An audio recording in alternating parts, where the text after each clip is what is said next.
Hi hello నమస్తే welcome to ABN Andhra Jyothi. మనకు April 25న world వైడ్లో గ్రాండ్గా రిలీజ్ అవుతున్న కన్నప్ప మూవీ గురించి అంటే ఆ నలుగురు మూవీతో రంగమార్తాండ మూవీస్లో మంచి డైలాగ్ రైటర్గా అండ్ ఆ మూవీలో మ్యాక్సిమం మనం స్టోరీ కంటే డైలాగ్స్కి మ్యాక్సిమం బాగా అట్రాక్ట్ అయ్యాం కూడా.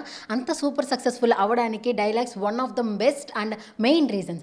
అలాంటి ఒక గ్రేట్ డైలాగ్ రైటర్ మనతో పాటు ఉన్నారు. ఆయనే ఆకిల శివప్రసాద్ గారు. ఆయన కన్నప్ప మూవీకి కూడా డైలాగ్ అందిస్తున్నారని తెలిసిన తర్వాత ఇంకొంచెం ఎక్స్పెక్టేషన్స్ ఇంకా భారీగా పెరిగిపోయినాయి. మరి దీని గురించి చెప్పడానికి మనతో పాటు శివప్రసాద్ గారు ఉన్నారు. ఆయనతో మాట్లాడేద్దాం. నమస్తే సార్. నమస్తే అమ్మా. ఎలా ఉన్నారు సార్? బ్రహ్మాండంగా ఉన్నామ్మా. బ్రహ్మాండంగా మాకు బ్రహ్మాండమైన డైలాగ్స్ కూడా అందిస్తారు సార్ మూవీలో. రంగమార్తాండ చూసిన తర్వాత ఆ మూవీలో స్టోరీస్కి పక్కన పెడితే స్టోరీ ఎలాగైతే మెయిన్ ఒక ఆస్పెక్ట్ అయ్యిందో రైటర్ డైలాగ్స్ అనేవి మా బ్రహ్మానందం గారితో చెప్పించిన రైటింగ్ అండ్ ఆ డైలాగ్స్ అన్నిటిని కూడా మేము ఫిదా అయిపోయాం సార్. దానికి ఫస్ట్ ఆఫ్ ఆల్ చాలా హెడ్స్ ఆఫ్ సార్ మీకైతే.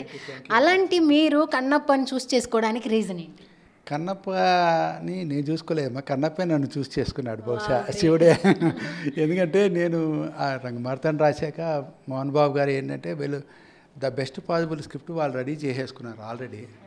అంటే వాళ్ళు ఆల్రెడీ ట్రీట్మెంట్ చేసుకున్నారమ్మా. చేసుకుని ఒక డైలాగ్ రైటర్ అని డైలాగ్ ప్రయత్నంలో ఉన్నారు.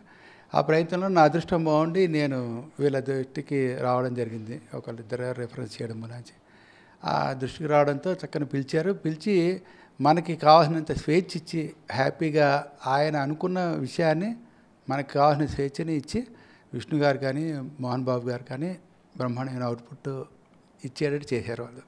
సూపర్. మీరు రైటింగ్ డైలాగ్స్ అనగానే మీరు ఎవరికి అంటే మీకు బాగా ఎవరు గుర్తొస్తారు? కన్నప్ప అని మీరు అంటే కన్నప్ప మిమ్మల్ని చూస్ చేసుకున్న తర్వాత ఎలాంటి హార్డ్ వర్క్ చేశారు? ఏమన్నా హోంవర్క్ చేశారా?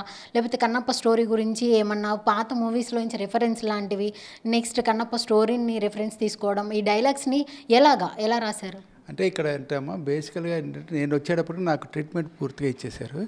ఇచ్చాక నేను చేసిన ఇమీడియట్గా పని ఏంటంటే దూర్జట్టి గారి మా కాళహస్తీశ్వర మహత్యం ఉంది, అది చదివిన తర్వాత అలాగే బసవ పురాణం ఉంది, అలాగే భక్తి సాహిత్యం మీద కొన్ని ఉన్నాయండి. అవన్నీ కూడా చదవడం అంటే మనకు ఒక సోర్స్ ఆఫ్ ఇన్స్పిరేషన్ కోసం వాటిని అన్నింటినీ తీసుకుని, అట్లాగే పూర్వం రాజ్ కుమార్ గారిది ఒకటి కన్నప్ప సినిమా ఉంది, అలాగే మన ముల్లపూడి వెంకటరమణ గారిది కన్నప్ప బాబు ముల్లపూడి వెంకటరమణ గారిది కృష్ణరాజు గారిది ఉంది ఆ సినిమా.